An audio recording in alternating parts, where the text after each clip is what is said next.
Assalamualaikum warahmatullahi wabarakatuh. Shalom. Jadi di sini kelompok kami akan melakukan analisis regresi berganda beserta uji asumsi klasik. Jadi di sini ada beberapa konsep dasar regresi berganda dan uji asumsi klasik. Yang pertama, regresi linear berganda bertujuan untuk mengetahui ada atau tidaknya pengaruh variabel independen X terhadap variabel dependen Y.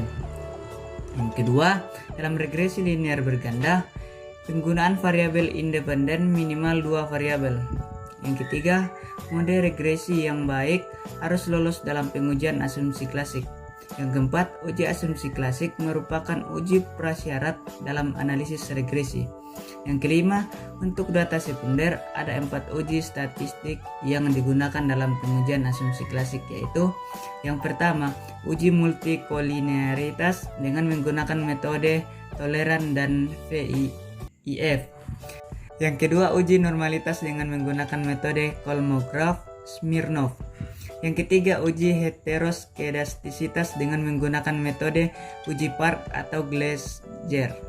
Yang keempat, uji autokorelasi dengan menggunakan metode Dalbin-Watson. Nah, langsung saja kita menuju ke cara untuk meregresi datanya.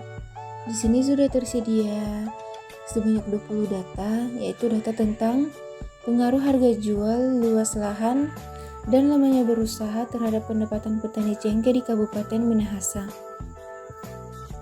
Data-data ini langsung saja kita copy ke dalam SPSS. Nah, di sini sudah tersedia SPSS. Langsung saja kita paste data yang kita copy tadi dari Excel. Setelah datanya kita copy, selanjutnya menuju ke variable view. Nah, pada bagian nama dan label ini, pada bagian nama ini kita isi dengan Y, X1, X2, dan X3. Kemudian pada label ini kita isi sesuai dengan data yang kita ambil, mana Y itu adalah pendapatan petani, kemudian X1 itu adalah harga jual, X2 luas lahan, dan X3 itu adalah lamanya berusaha. Setelah kita isi, kita kembali ke data view. Setelah pemberian nama dan label, kemudian kita pilih menu analyze, lalu pilih regression. Selanjutnya pilih linear. Nah, di sini sudah tersedia kotak dependen dan kotak independen. Pada kotak dependen kita isi pendapatan petani. Setelah itu harga jual, luas lahan, dan lamanya berusaha kita masukkan ke kotak independen. Kemudian klik OK. Selanjutnya kita ke statistik, kemudian checklist kotak collinearity, diagnosis. Ini untuk pengujian multikolinearitas, lalu checklist di bagian Dalbin-Watson. Ini untuk pengujian uji autokorelasi, lalu klik continue. Selanjutnya pilih save, kemudian centang kotak A-standard-DZ residual, kemudian pilih continue. Selanjutnya klik OK. Nah, setelah datanya muncul seperti ini, kita kembali ke data tadi. Di sini sudah muncul variabel residual 1. Tahap selanjutnya kita akan memunculkan variabel ln residual dengan cara menu transform, lalu pilih compute variable. Nah, di sini sudah muncul kotak dialog untuk pengisian target variabel kita, isi dengan ln residual. Lalu di bagian function group kita pilih arithmetic. Nah, kemudian pada bagian function and specialist variable kita pilih ln, klik 2 kali. Selanjutnya masukkan variabel unstandardized residual ke kolom numeric expression, kemudian pilih simbol bintang yang artinya perkalian.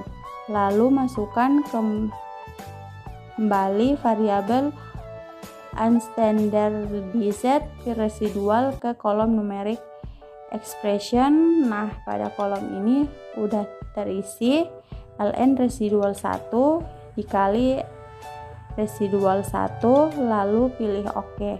Nah, di sini sudah muncul variabel baru atau variabel ln residual. Nah, selanjutnya kami akan melakukan uji normalisasi data, yaitu caranya pilih menu analyze, selanjutnya pilih non-numeric test, lalu pilih legalis dialog. Kemudian pilih one sample KS. Nah, di sini sudah muncul kotak dialog. Pindahkan variabel unstandardized residual ke kolom test variabel list, lalu oke. Nah, setelah muncul seperti ini, kita kembali ke data yang tadi. Nah, selanjutnya kami akan melakukan uji heteroskedastisitas menggunakan metode uji path. Dengan cara kita pilih menu analyze, selanjutnya pilih regresi, kemudian pilih linear. Nah, di sini sudah muncul kotak dialog. Kita reset dulu ya. Nah, selanjutnya untuk pengisian kolom dependen, kita bisa memasukkan variabel ln residual, kemudian pengisian kolom independen kita isi dengan harga jual, luas lahan, dan lamanya berusaha, lalu pilih oke. Nah, untuk tahap uji asumsi klasik telah selesai. Nah, sudah tersedia datanya. Data yang akan kita ambil untuk uji multikolinearitas yaitu data koefisien ini. Kemudian untuk uji normalitas atau Kolmogorov, kita mengambil data one sample Kolmogorov Smirnov test. Kemudian untuk uji heteroskedastisitas, kita mengambil tabel koefisien. Dan yang terakhir untuk uji autokorelasi, kita mengambil tabel model summary. Selanjutnya kita akan menuju ke analisis datanya. Nah, di sini sudah tersedia analisis datanya atau hasil outputnya, yaitu tentang judul pengaruh harga jual, luas lahan, dan lamanya berusaha terhadap pendapatan petani cengkeh di Kabupaten Minahasa. Yang pertama, uji multikolinearitas. Nah, pada uji ini kita mengambil tabel koefisien. Kita fokus pada kolom collinearity statistik, yaitu lebih tepatnya pada kolom tolerance dan VIF. Untuk kriteria pengujiannya, jika nilai tolerance lebih besar dari 0,100 dan VIF lebih kecil dari 10, maka berkesimpulan tidak terjadi gejala multikolinearitas. Kemudian, analisis data. Variabel independen memiliki nilai toleransi lebih besar dari 0,100 dan VIF kurang dari 10, maka berkesimpulan asumsi multikolinearitas sudah terpenuhi atau tidak terjadi gejala multikolinearitas. Untuk analisis datanya bisa dilihat pada output uji multikolinearitas. Untuk variabel harga jual memiliki nilai toleransi sebesar 0,970 dan nilai VIF 1,031, di mana variabel FIF-nya kurang dari 10, begitu seterusnya sampai variabel lamanya berusaha. Kemudian untuk uji asumsi klasik yang kedua yaitu uji normalitas atau Kolmogorov-Smirnov. Nah, pada uji ini kita mengambil tabel one sample Kolmogorov-Smirnov test, di mana pada asimsik two-tiled diperoleh sebesar 0,200. Untuk kriteria pengujiannya, jika nilai asimsik two-tiled lebih besar dari 0,05, maka berkesimpulan data berdistribusi secara normal. Selanjutnya, untuk analisis datanya, nilai asimsik two-tiled yang didapat sebesar 0,200 lebih besar dari 0,05, maka berkesimpulan data berdistribusi secara normal karena nilai signifikasi yang didapat lebih dari 0,05. Kemudian uji asumsi klasik yang ketiga yaitu uji heteroskedastisitas atau uji path, di mana pada bagian uji part ini kita mengambil tabel koefisien.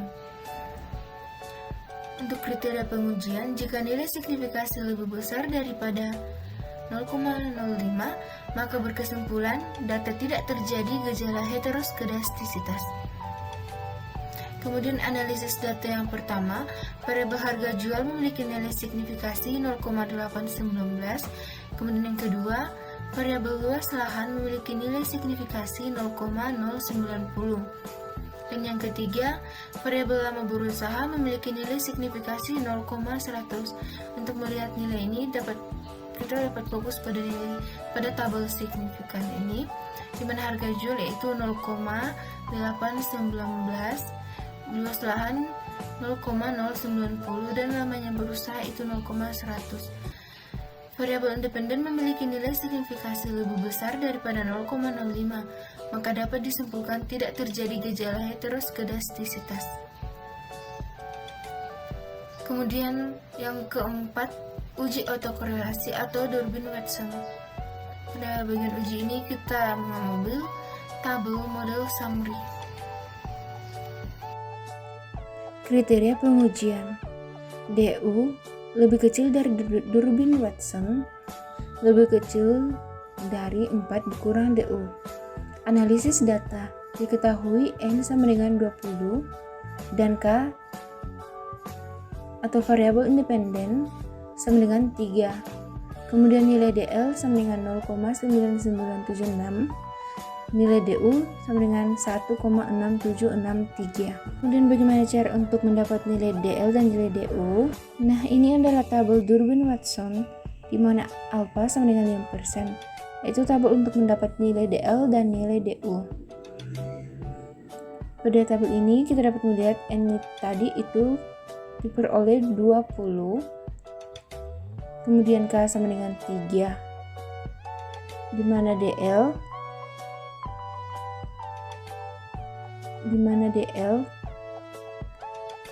kita mendapat titik temu senilai 0,9976 dan nilai DU sebesar 1,6763. Kemudian nilai 4 dikurang DL yaitu diperoleh 3,0024.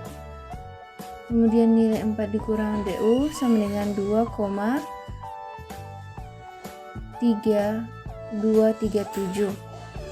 Dan nilai Durbin-Watson sebesar 1,448. Maka dapat kita tarik kesimpulan 1,448 lebih kecil dari 1,6763. Nilai Durbin-Watson lebih kecil dari nilai DU, maka dapat disimpulkan terjadi gejala autokorelasi dan dapat dilakukan penyembuhan. Nah, sampai di sini pembahasan dari kelompok kami tentang cara meregresi berganda beserta uji asumsi klasiknya telah selesai. Semoga dapat membantu. Sekian dan terima kasih.